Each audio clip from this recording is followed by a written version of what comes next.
আজকে বিধানসভায় আমরা দুটো বিল আনছি। কলকাতা কর্পোরেশন এবং হাওড়া কর্পোরেশনের আন্ডারে ওয়ার্ড বাড়ানো হচ্ছে। তার কারণ একটাই যে মানুষ পরিষেবা পায়নি। লাস্ট অনেক সরকার এসেছে, অনেক সরকার গেছে, কিন্তু মানুষকে পরিষেবা দেয়নি।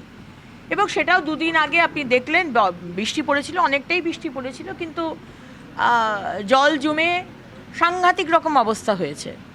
তো এটা লাস্ট কোনো সরকার কাজ করেনি।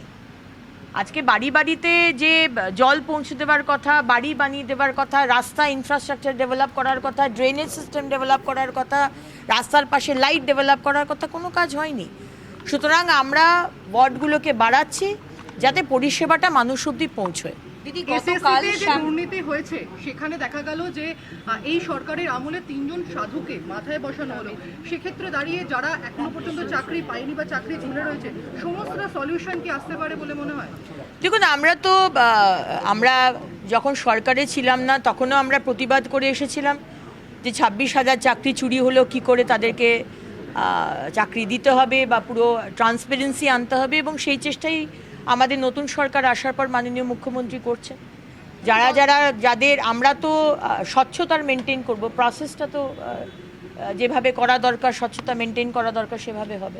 শ্যামবাজারে প্রাক্তন মুখ্যমন্ত্রীকে চোর স্লোগান, এবং গতকাল উনি অভিযোগ করেছিলেন যে এই শাসক দল নেতাজি সুভাষচন্দ্র বসুকে কন্টিনিউয়াসলি অপমান করছে, এবং তাই জন্য উনি মালা দিন দেখিয়েছিলেন, এবং সেখানেও চোর স্লোগান শুনতে হলো প্রাক্তন মুখ্যমন্ত্রীকে।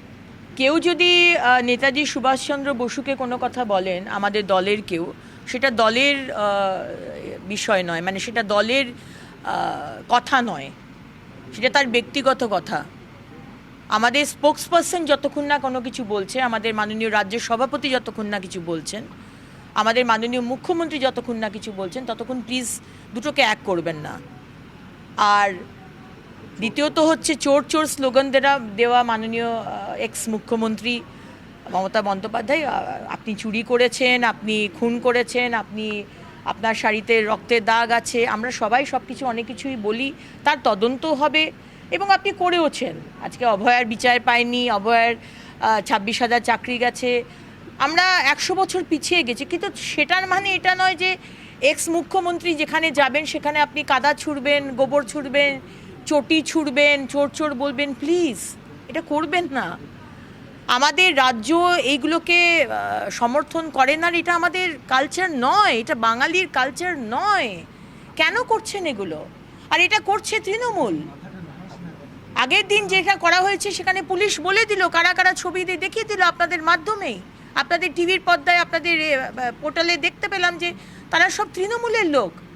আপনাদের সংস্কৃতি এটা হতে পারে, আমি জানি আপনারা 15 বছর ধরে এটাই করে এসছেন, কিন্তু এটা নতুন সরকারের সংস্কৃতি নয়, এটা পশ্চিমবঙ্গের সংস্কৃতি নয়। প্লিজ এটা করবেন না।